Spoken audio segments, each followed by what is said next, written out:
Hello and welcome to Africa Today. I am Esther Mokwariola. Once upon a time, the world's youngest nation was born in Africa amidst great expectations that political freedom would translate into economic dividends for what is known today as South Sudan. But in its short history as an independent nation, South Sudan has known more years of war than peace, with a new power-sharing deal similar to the ones that imploded in the past, leaving observers divided between fragile hope and strong doubts. And so we ask, what are your thoughts on political developments in South Sudan in the wake of a new peace agreement after 5 years of civil war? You can join the conversation and share your thoughts with us on Twitter at TVC News NG. We take a report now, and Africa Today will continue. Welcome on board.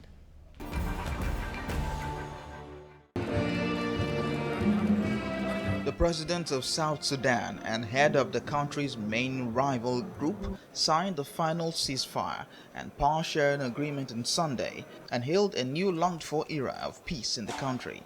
South Sudan President Salva Kiir called on every leader to abide by the agreement and end the conflict and war in the country. South Sudan's former vice president and rebel leader Riek Machar said after the signing that the signing was a celebration not just for South Sudan, but the entire world. That the agreement we have just signed today must mark the end of conflict and war in our country.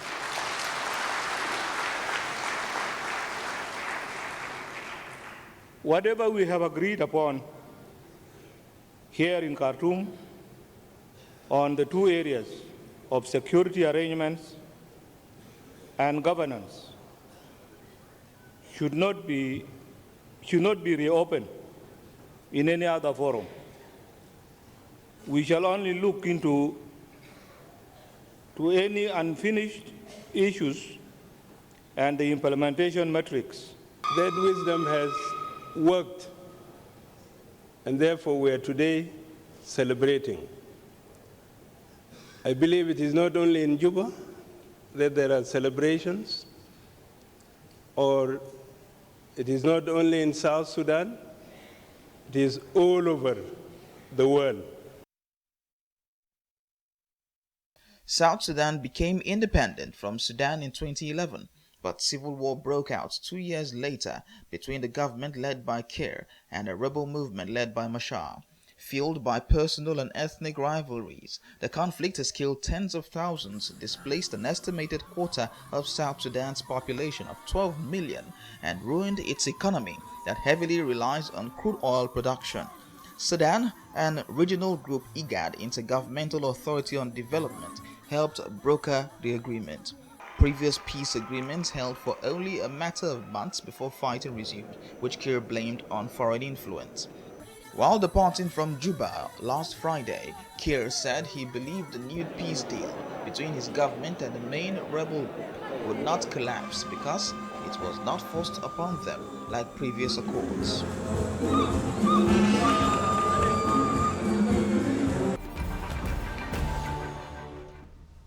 Welcome back.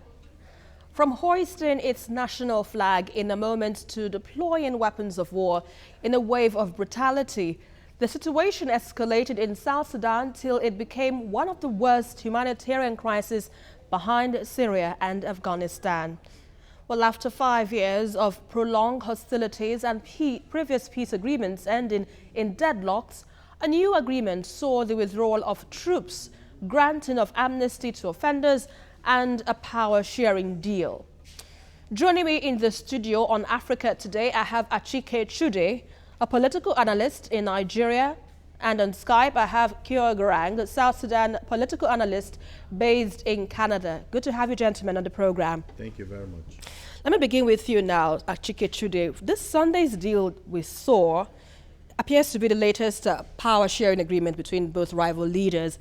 Now, what's the guarantee that this will be different from what the country has had in 2014, 2015? What's the difference that this ceasefire would last? I think there are many differences. I mean, clearly, first of all, the people involved are saying that the antagonist and the protagonist are saying that this one itself is very different because the very first agreement was forced upon them. You know, so that presupposes that this particular agreement is something that they willingly, you know, went into, and they want to put their political will behind it. And again, there has been a lot of discussions, a lot of, you know, discussions going into this particular peace deal. So it's not just something that happened overnight. For instance, some months back, I think it is Ahmed Abeid, the Ethiopian president, who is on the rise in the continent in terms of public perception of him having, you know, tried to also bring peace between Ethiopia and Eritrea. He invited the major forces, Right. you know, to a dinner. It was, you know, a private dinner in Ethiopia. That is Salva Kiir and Riek Machar, and also spoke with them. And then after that, we've had other centers of discussions. Sudan is playing a key role. Uganda is also involved, and then I think they'll be meeting somewhere again in Ethiopia. So you have a lot of other groups that are interested in ensuring that this peace deal holds this time around. The Intergovernmental Agency, you know, IGAD, is also very, very, you know, heavily involved in the process. But I think what is critical, really, you know, is the involvement of two major influential Rival people, groups. you know, in this peace process, and that is Sudan and Uganda. All this while, Sudan has been supporting the rebel movements, some of the, you know, opposing groups in opposition to the government of Salva Kiir. And so he has brought his weight behind this peace agreement. And definitely because he has been playing a key role in terms of, you know, resourcing some of these, you know, organizations and all of that, giving them a safe haven, giving them a, you know, allowing them use, you know, Sudan as a base and all of that. So the fact that he is also involved in this process, he has a way of, you know, bringing them to the table and talking some sense into them. And then Uganda too has, on the other side, been on the side of the government, you know, propping up the government and all of that, also giving some help to the government. So when you now have these two antagonistic forces, you know, coming together to say, look, we need to make this thing work. And then you have these other groups too, especially the government of Salva Kiir and then Riek Machar, also saying, look, we want this thing to work. Then there is a greater propensity, a greater possibility that if they're able to put their mind into it, that we could see a completely different peace arrangement. They said, look, they want a permanent peace arrangement. You know, and of course they've talked about the deployment of soldiers and, you know, the African Union, the IGAD countries within that region and all of that. So all of these, you know, people are also involved in ensuring that hopefully this time around they're going to have a much more, you know, permanent peace deal. So there's every possibility that it's going to work. I mean, not everything has not been done yet because it's a process. This is just the beginning of something good. Right, from what Achike just pointed out, Kyogaran, he sounds optimistic that perhaps this might be the last of the ceasefire we see in South Sudan. But observers have said that this peace, the latest peace sharing agreement, has a resemblance or similarity in the accord that was signed in 2015, which later saw a collapse in 2016. Do you think perhaps there might be a breakdown along the line? I will have to disagree because we can say that there's a difference in terms of brokerage, and because who is mediating? Bashir is now taking, you know, the center stage, and also Museveni. We can say there's a difference in terms of who is mediating, but in terms of the substance of the agreement, nothing is changing. So while I might welcome the agreement that it sort of gives people hope, I don't think that there's something different that is going to come from it. And the main reason why I think that's the case is we have reports from Khartoum, as much as the president and also the former vice president are saying that this wasn't forced. We have reports from Khartoum, from high-level people who are saying this is actually being forced on them. They don't want to say it, but it's almost the same as what happened in Addis, the failure of the 2015 agreement. So in terms of it not being forced, there are reports that it's actually being forced. The other thing that we also need to remember that, as he said, it's a process. We don't have the implementation matrix. It's not being agreed upon. We have a problem with inclusivity. There's so many parties that are being included in the process. So, and also it's all about power sharing. There's nothing about the people. Amnesty is now calling that the president called for the amnesty for the vice president and the other people involved. The amnesty is saying, you know what, people who have committed atrocities should not be let go that way. So this is not about the people of South Sudan. So I don't see any much difference. The other problem, when the president went back to Juba, the way he talked about not wanting to work with vice president and that he just had to compromise, but he doesn't want to work with him. That reminds us of the past.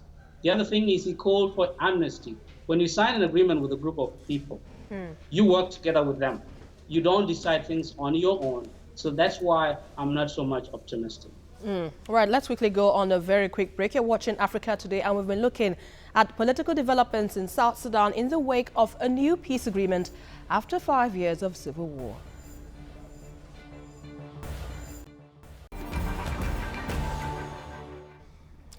Welcome back. Now, the latest agreement, which reinstates Mr. Matcher in government, is the second attempt to end the conflict that erupted in 2013 and the third arrangement that will see the two men share power since the state's inception in 2011. Well, the civil war that broke out in 2013 has claimed at least 50,000 lives and displaced 4 million people. Now, Achike, you sounded so optimistic that perhaps this could be the final, power sharing agreement between these two rival leaders. No. Let me land here because, in this mediation, we have Sudan in this. And Sudan has been accused of, sponsoring the rebel group. Now, how neutral do you think Sudan will be in this case? Because there's some level of skepticism right now on what Sudan might bring to the table in terms of perhaps allowing this peace to fully take place. A lot of people do not know that Sudan has some serious economic issues. That's one. And then also they have their own political and, social issues and all of that. So sometimes, when you are facing all of this at home, you want to do some other things that would divert attention from some of the issues that you face at home. And again, of course, you know that Bashir has been in the eye of the storm for a very long time. He still has an indictment at the international level, accusation against him by the International Criminal Court and all of that. And so he wants to be seen as a peacemaker in that region, as somebody that is different, very different from what he's been, painted as. And then again, the present situation with oil production, I think, is also not in his favor. When, at the inception of independence, South Sudan was producing about 350,000 barrels of crude oil a day. It has fallen to about 120,000 barrels as a result of the crisis that's going on. Part of the agreement also is that Sudan would also help to prop up the refinery, be involved in making sure that the refinery is taken to the level, immediately post-independence, that it was operating at and so on. So that is something, also there for Sudan. And like I said, they also want to be seen as playing a much more useful role within that particular region. And so since it is already a well-known fact that Sudan has been supporting some other groups and that this time around they are openly supporting the peace process, I want to believe that that will be enough incentive, to want to push them to do much more to ensure that this peace deal, does not unravel. Because in this case, it is not in anybody's interest. Uganda, Museveni on the other side too has also been doing something. Look, ultimately at the end of the day, it's important for countries as much as possible to ensure that they live at peace with one another, and that even internally within some of these countries, that they don't resort to crisis that will have definite spillover effects, where you begin to grapple with the issue of refugees and all of that, because these are the natural consequences of civil disorder, wars, conflicts, and all of that. So it's going to bother a lot of these other countries if it gets to that level. So why not look for ways to sort out some of the critical issues that make it impossible, for South Sudan to, achieve internal cohesion, and stability.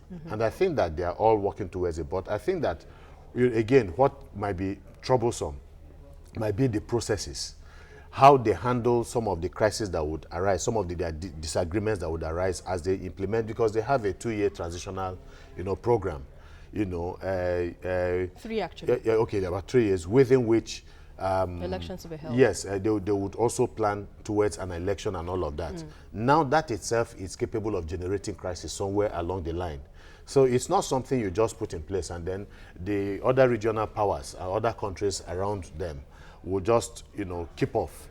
They have to be involved in every stage of the process itself, the peace process and so on, so that it does not unravel.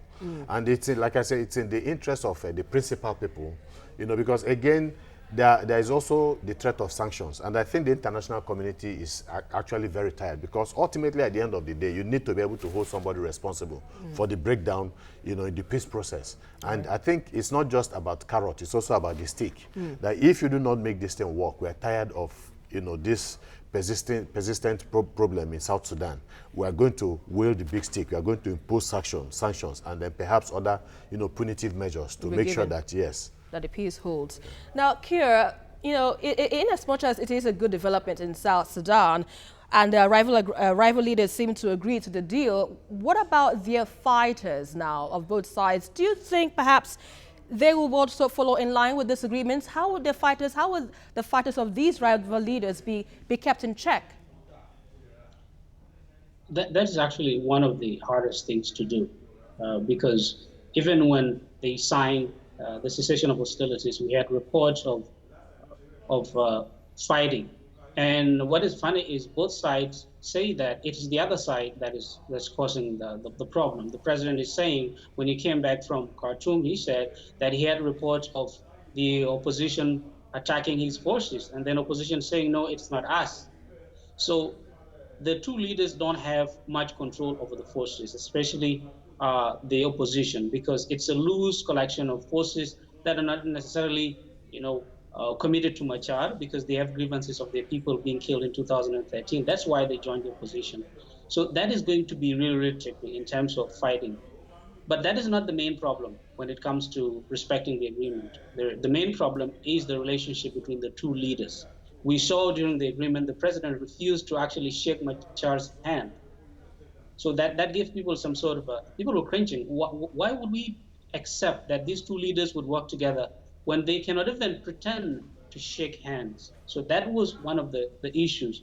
When the president came back, he went to his headquarters, military headquarters, in military gear, and talked to the forces. Even if what he was saying was positive, it sent a wrong message to the people.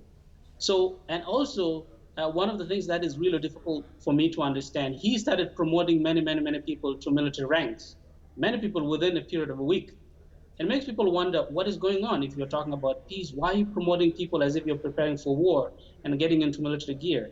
So this is why it's hard for us to accept. But at the end of the day, and I would agree with your guest that Bashir has a stake in it. Yeah, he can do something so that he can be seen as a peace broker. It's not about him being a peacemaker because Sudan has problems. He's not going to give South Sudanese something he's not giving Sudanese. There's a war in Darfur. There's war in southern Blue Nile. There's war in Nuba Mountains. If he cannot give Sudanese peace, why would we accept that he's going to give peace to South Sudanese? This is mostly economic, and it's also political. But as of come to the forces, it's difficult to predict because the two leaders don't actually control the forces. Even the SPLA, that is the government force, is not professionalized in a way where the president says, do this, and they do it. There's still a collection of militias that are allied to the president because of incentives, not because they actually believe in what they do. Now, let's look at this issue, the humanitarian issue now, Kyogarang. Humanitarian aid in South Sudan is really, really dire right now, as we speak, because the people are falling short of access to aid. Now, if this peace deal falls again, how difficult will it get this time? It's going to be really, really impossible for people to actually live because the humanitarian workers on the ground, as much as they deal with the impassable roads during rainy season, the roads are difficult, and then the bandits, they're being actually terrorized by the forces. So now, if this peace is coming, it at least gives people some hope that peace is coming, and people who would want to fight, they sit back and say, okay, maybe we'll give it a chance. So the talk of peace gives people some, pause for thought. But If this fails, it becomes really chaos because the control is not there. The opposition do the same thing. They kidnap people. They stop humanitarians because they feel they are allied to the government. The government forces do the same thing. They accuse the humanitarian workers as working for the opposition. So they are stuck in the middle. But if this peace falls, then it exacerbates the problem. People will start again to continue to flee to neighboring countries, whether Ethiopia, Uganda, or even Sudan. But the if this peace holds, then at least people will say, okay, maybe we shouldn't do this because if peace comes, we'll be held accountable. But the failure of peace, as much as I don't believe it's going to work in the long run, I still think the psychological effect of peace is actually important to note.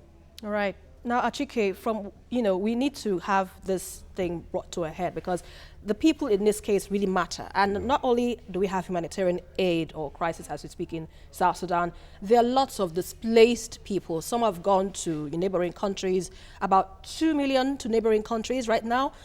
Now there is some level of optimism, that South Sudan might be getting back on its feet. Do you think perhaps that these 2 billion people that have left South Sudan are ready to come back? You need a lot of things, on ground to get them to come back. You need a lot of infrastructure. A lot of them have been displaced, their homes. Many of them have lost their homes and the rest. But the reality is that there is no place like home. And so wherever it is, I don't think they can be better off than being in their home. But that is one of the things that I think the government and the international community also has to look at. How do we get all of these people to come back home? So that means that some of those things that are lacking, that will make it very difficult for them, make life very difficult for them. It becomes a duty for them to try and see what kind of infrastructure they can put in place. But beyond that, again, is the fact that you need to keep them safe. Because, they ran away as a result of the conflict. They need to be convinced, that when they get home, that their lives will no longer be in danger.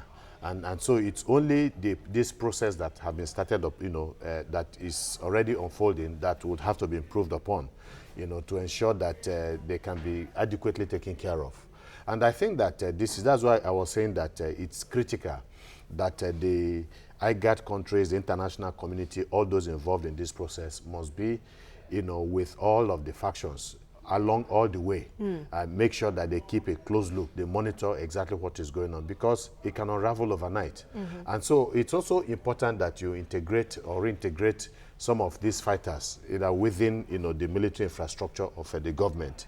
Make sure, because they say an idle mind, an idle mind is a devil's workshop. So if you don't get them engaged, if you don't get them involved in one economic activity or the other, then you're going to give them guns. They are not going to, they are going to use those guns to commit all kinds of atrocities and all of that. So it's important that that is looked into. And I see the, contributing countries, those countries contributing troops to this process, playing a much greater role in making sure that the warring factions, as much as possible, are kept at bay. But again, compared to the number of troops that are coming in from the African Union and the IGAD countries and so on, you find out that it's going to be a very difficult order. They are not exactly familiar with the terrain, and you have vast terrains that they are not all going to, monitor and so on. So you all have all kinds of criminalities and other things going on. So all of these are going to weigh heavily, in terms of having the ability, to ensure that 2 million, 3 million is a very large number. Right. So it's going to task the resources of the government of the day. So what it means is that a lot more will be coming in from, the international agencies, foreign aid and the rest, to help with the issue of resettlement. Yeah. Now, finally, before I let you go, Kyogoran, what more can you add that can be done in South Sudan to sustain the peace? I think one of the issues that mediators seem not to do is the relationship between the two leaders. President Kiir and Riek Machar have made a political differences that have made them personal. So it's not even a political disagreement, it's really, really personal. So if this has to end, the two leaders actually have to believe that what is crucial here is not about them, it's about the people. So they can compromise, not because they like themselves, but because they have to look at the bigger picture about the people of South Sudan, about the country, about the future generation. So if they let a political disagreement becomes personal, then it compromises whatever South Sudan would achieve. So All right. what the mediators would urge is for them to work towards making them understand that. All right. Thank you very much, Ikea Garang, for your thoughts on Africa Today. And also, let's thank my guest in the studio, Achike Chude. I'm sorry, I know you wanted to say something else. Yeah, but they must be statesmen. They must be statesmen. Okay. Sudan is bigger than them. I agree with him 100%. All right. And that's a fine place to leave it. Thank you very much, Achike Chude, for your thoughts as well on Africa Today.